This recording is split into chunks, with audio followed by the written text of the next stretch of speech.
As a result of the pandemic experience, we have started using the word distributed to understand some of the complexities of managing teams or organizations of people at work. When we talk about distribution, we usually are saying, or we have a distributed team, we mean that they're distributed maybe geographically. We're not all in the same location, maybe like we were at one point. We're in home offices, or maybe we're geographically distributed across a state or country, or sometimes around the world. We also know that when that happens, sometimes with geographic distribution comes what they call temporal distribution or time distribution, meaning we're across different time zones. And that can be complicated even when you're just a couple of hours apart, much less when you are spread out, distributed around the globe, and you might be 12 hours apart. What we've come to understand is that when a team is distributed, that brings a level of complexity to managing the team, to creating a great experience for that team where they can do their best work together so they can collaborate and create work product. But one of the things that we've missed, and I think that the pandemic has highlighted this for us, is that our teams have always been distributed, and it's along a factor that we often overlook, and that is economics. Our teams have been economically distributed long before the pandemic ever showed up. What that means is that our teams, they're living in different realities. And we got a peek into this when we had so many that we had to send to work from home, and we discovered that the work from home experience is completely different depending on your economic reality. And it can be completely different amongst people who, maybe in the past, if we were looking at it very simply and perhaps naively, we would assume two people, same job, same income, that look very similar at work in terms of what they do and how they do it, are living in two completely different economic realities outside of work.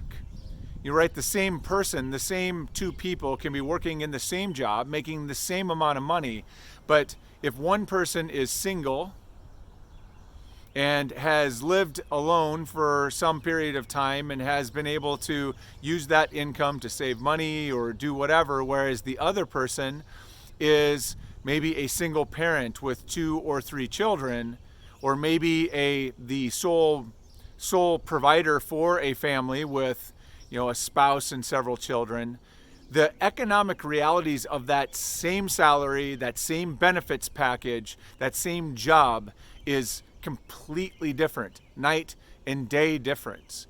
And this is one of the places that I think we've fallen down traditionally as managers and leaders, is failing to recognize that our teams are living with very different economic realities, and that when we try to roll out policies or enact and offer new benefits or make unilateral decisions that affect them and their lives, and we overlook that economic reality, it can be catastrophic. For one person, it can feel like nothing. One decision can feel like nothing. For someone else, it can feel like you'd set off a bomb in their life. And I think that is the reality that we experienced when we sent people to work from home. So why am I talking about this today? Well, I think we've been given this gift, a gift of awareness that this economic distribution exists within our teams and within our organizations. And we also have been given a wake-up call that if we want people to perform at their best, if we want to retain our best talent, we have to become aware of their economic reality and realize that we are participating in that in a way that is really important, and that we can do things to help them juggle this economic reality. And that might look like, as an individual manager, as a leader of teams, it means that we need to be in closer conversations with our people to understand what challenges they're facing. We need to know our people and understand our people so that we understand what they are up against. And we need to keep the door open for people to bring us challenges when they have challenges, or when their economic realities get so overwhelming that it starts to get in the way of their work. We should want to know about that so that we can do what we can to help.